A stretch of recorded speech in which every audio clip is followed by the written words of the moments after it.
The globalists in Davos this week spent a lot of time talking about Trump, and not in a positive way, obviously. They are absolutely freaking out. Now, some of the CEOs and corporatists came out to actually normalize the return of Trump because they know that it could actually happen, saying we should get ready for it, and maybe it's not really the worst thing ever. But not everybody thinks the same. George Soros' son, Gregory, who's actually very quietly been handed over everything by his dad, and no one talks about it really. He's kind of going to be in charge. He's only 37, doesn't really like the return of Trump, obviously. At one of the panel discussions, Gregory was talking about democracy and how democracy is messy and how Donald Trump ruined democracy. I don't think that that's the fundamental. I don't think technology is the fundamental issue in democracy. Democracy is messy. I mean, democracy is about contestation of ideas. It's about plurality. It's about people having different truths. Actually, now.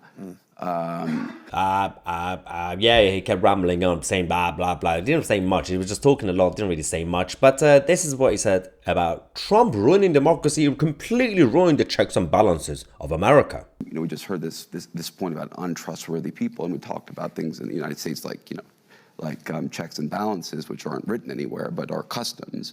And one man, Donald Trump, literally came in and just took that all away. Blah,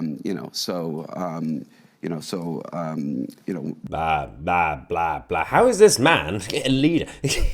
How is this man going to be in charge of the Soros empire? It's a little bit embarrassing, even for the globalists. But never underestimate the influence of these people. Well, Gregory is very close to Barack Hussein Obama. And of course, there's a lot of speculations about Joe Biden's administration being actually under the control of Obama even right now as we speak, and the fact that Biden might not survive till the next election. He might actually retire at last minute, and they might have to find another candidate. We know they're not stupid enough to pick Kamala Harris. Well, they might be.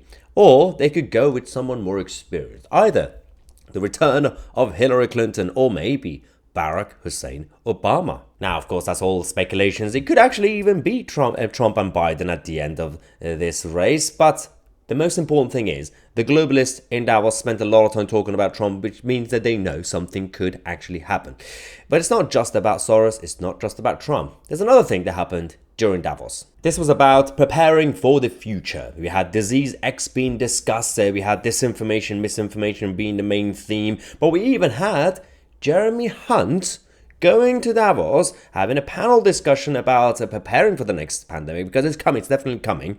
And this time we have to rush the preparation and production of the next jab. We have to even get faster than before.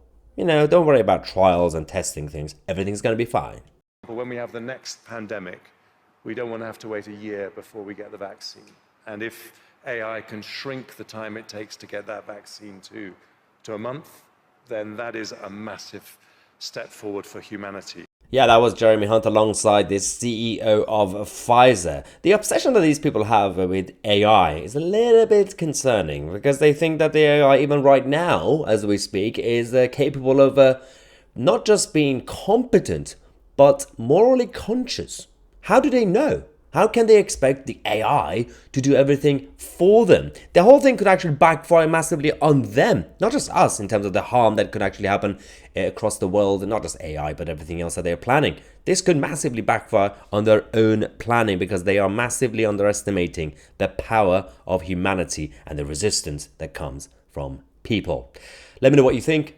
I'm Tousi, and we are the media.